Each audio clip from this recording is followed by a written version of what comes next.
Hello students, welcome to zoology class. Today, in continuation to my presentations on cell structure and function, it is a third presentation. In first presentation, we studied about the cell, introduction, then cell theory, and then two types of cells, that is prokaryotic cell and the eukaryotic cell. And in the second presentation, we started with the detailed structure or the ultra structure of the cell, and we started with the structure and function of the plasma membrane. And now in today's presentation, we will take up structure and function of the cell wall. So we have to study cell wall in this presentation. So what is cell wall? The cell wall, first of all, I will tell you that it is absent in animal cells and it is present in plant cells, bacteria, fungi, and the algae. And the cell wall, it is a rigid protective covering outside the plasma membrane. I told you in the previous presentation that the cell is surrounded by plasma membrane. And in case of plant cells, bacteria, fungi, and the algae, the plasma membrane is surrounded by a layer which is known as the cell wall, and it is very rigid and it is protective covering. So we can say it is outside the plasma membrane. And this cell wall, it gives fixed shape and size to the cell. And this cell wall in plants and bacteria, fungi, and algae, it is about 0.1 nanometer to several micrometers in thickness. So this is the thickness of the cell wall in total. And I have already told you that it is absent in animal cells. So this cell wall, it is made up of three layers, and those layers are primary cell wall, then second is middle lamella, and the third one is secondary cell wall. So these are the three layers which form the cell wall. So, and in this diagram you see that this is one cell, this is another cell, this is another cell, and so there are three layers. This is middle lamella. Middle lamella is the layer which joins the two cells, two adjoining cells. It means the layer in between the two cells is known as the middle lamella, which joins the two cells. And internal to middle lamella is the secondary wall, and outside the secondary wall it is the primary wall. So these are the three layers of the cell wall. And to make it more clear, you see this diagram. So this is the diagram showing the different layers of the cell wall. So this is one cell, and these are the portions of the adjoining cells. So this is the nucleus of the plant cell, and this is cytoplasm. And now if we come to the layers of the cell wall, so you see that this is one cell and this is the adjoining cell. And in between these two layers, in between these two cells, there is a layer which is known as the middle lamella. Here you see that this is the portion of one cell from here to here, and this is the portion of other cell from here to here, and this wide black line, it shows the middle lamella. So this is the first layer in between the two cells, adjoining cell. This is known as the middle lamella. And then internal to middle lamella, it is the primary cell wall. So this is the primary cell wall. Here this is the primary cell wall, and here this is the primary cell wall of the adjoining cell. And internal to primary cell wall, there is the secondary cell wall. So this is the secondary cell wall. Oh, this is the secondary cell wall. So secondary cell wall, it surrounds the plasma membrane, which surrounds the cytoplasm. So this is the organization of three different layers of the cell wall. So to make it more clear, you can see here, suppose this is a cell and these are the journal layers, and if we start from the outside, this blue color, this is the middle lamella, and this layer is in between the two adjoining cells. Suppose here is another cell, so this is the layer which is known as middle lamella, and this is the layer which joins the two adjoining cells. And then from this red color layer, so this layer is the primary cell wall, and internal to primary cell wall, which primary cell wall is single layer, and these three different shades of green color, these shows the secondary cell wall, because secondary cell wall, it is made up of three layers. So this is the organization of different layers of cell wall, and this is the center of the cell. Center means lumen of the cell. So this is the proper organization of the layers of the cell wall. And now you know that there are three main layers of cell wall. One is middle lamella, then internal to it is the primary cell wall, and then internal to it is the secondary cell wall, which surrounds the plasma membrane of the cell. So first of all, I will tell you something about the middle lamella. So middle lamella is a pectin layer which cements the cell wall of the two adjoining plant cells together. Means it joins the two adjoining plant cells together, and it is the first formed layer which is deposited at the time of the cytokinesis. It means out of the three layers of the cell wall, so first of all, middle lamella is formed, and it is formed at the time of the cytokinesis. And what is cytokinesis? It means that during the process of cell division, after the division of the nucleus, cytoplasm divides, and the process of division of cytoplasm, it is known as cytokinesis.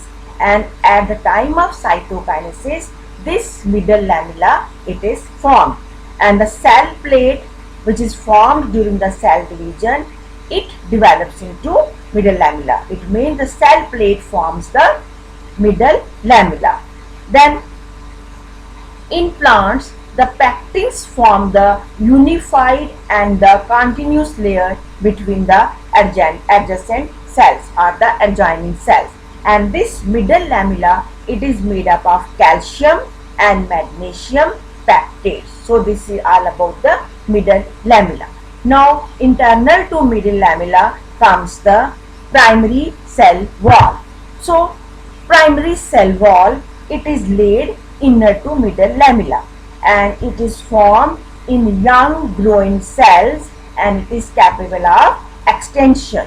So it allows the cell to grow, and the wall grows by addition of materials inside, and it is single layer. I already told you that primary cell wall, it is single layer, and the water content or the hydration is 60%, and cellulose content, it is very low, and the microfibrils which are present in cellulose, they are very short, wavy and loosely arranged because it is single layer. And then protein content, it is high, that is up to 5%, and hemicellulose content is also high, this is up to 50%, and lipid content is 5 to 10%, and additional chemicals like lignin, they are absent, and the primary cell wall, it is thin because it is single layer. Then pits are also absent in the primary cell wall. So this is the character of the primary cell wall. And this primary cell wall, the matrix of the primary cell wall, it has a network of microfibrils, and which are arranged in the certain manner. And first, there are three types of microfibrils. Number one is cellulose microfibrils, number second is peptic polysaccharides, and number third is structural proteins. These three types of microfibrils, they form the network and which form the thin primary cell wall. So which are the three types of microfibrils which are present in primary cell wall? They are first network of cellulose microfibrils, second is the peptic polysaccharides, and the third one is structural proteins. So next comes the secondary cell wall. This is internal to primary cell wall towards the lumen of the cell wall. And secondary cell wall, it is laid inner to primary cell wall, and it is formed when the cell has stopped growing. That means that no more growth is possible after the formation of the secondary cell wall, and it grows by deposition of material on the existing structure. So it is formed on those structures which are already formed, and hydration is 30 to 40%, and cellulose content, it is very high in case of secondary cell wall. And cellulose microfibrils, they are always longer, closely arranged, straight and parallel, and so it gives strength to the cell. And protein content, it is low, 1% or less, and hemicellulose content, it is 25%, and lipid is absent. Then lignin and subverin, it is also absent, and secondary wall is very thick in comparison to the primary cell wall.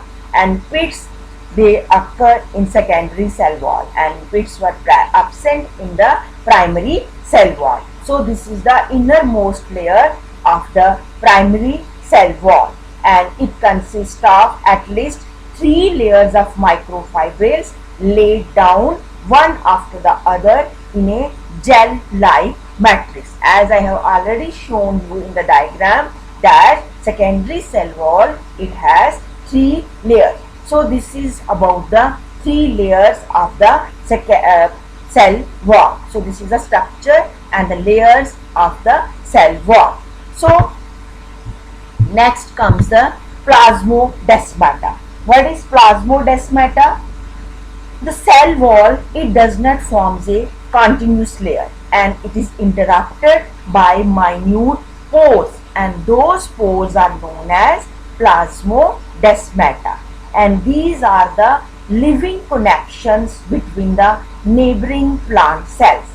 And thin strands of cytoplasm pass through these plasmodesmata, and this plasmodesmata allows the movement of substances between the adjacent cells. So these are the pores between the adjoining cells. Here in the diagram you see that there is a way, there is a path in between the adjoining cells. So this is the plasmodesma or the plasmodesmata.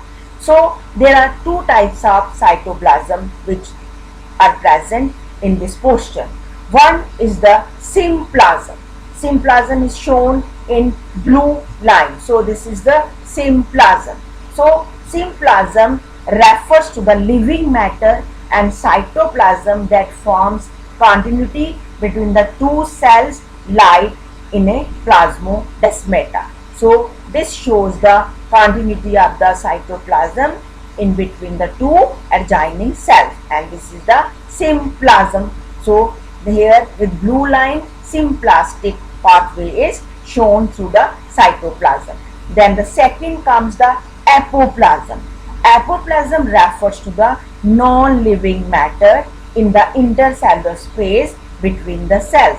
With this orange line, you see this is the apoplasm, and this is the non-living matter which is present in the intercellular spaces of the cell. It means between the 2 cells. So this is about the plasmodesmata. It means the cell wall, it is not continuous, but it is interrupted by pores.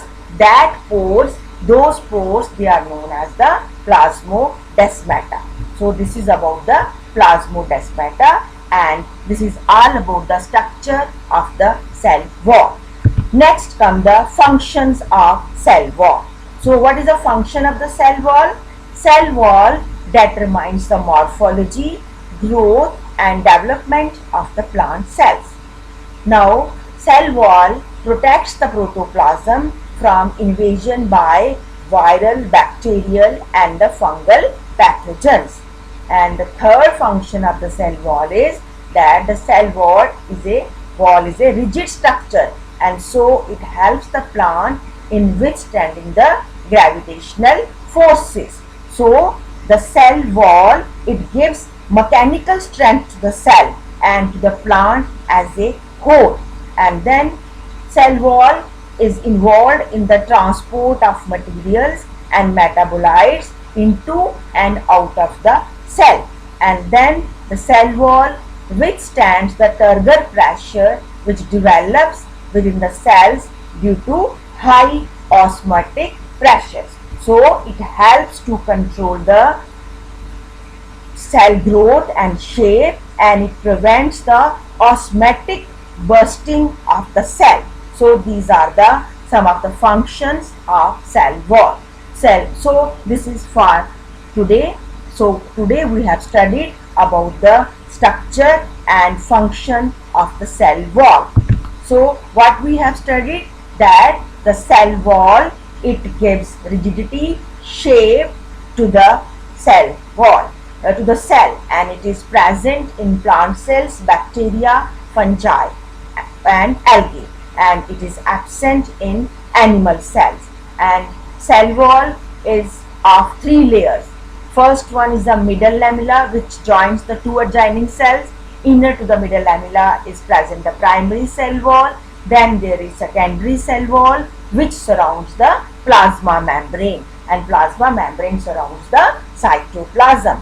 So this is the structure, and you have studied about the functions, that it gives a mechanical strength to the cells and to the plant as a whole. Then it is rigid and it is resistant to expansion, and it allows the cells to build a turgor pressure which helps to support the plants. It prevents the osmotic bursting of the cell, and then it helps to control the cell growth and shape. So this is all for today. Now you have to prepare notes, and I have already sent you study material also. You have to go through this presentation, and then you have to go through the notes. Then you have to form the combined notes and revise it. And if you find any difficulty in understanding the topic, you can note down the doubts and we can discuss those doubts in the class. Thank you.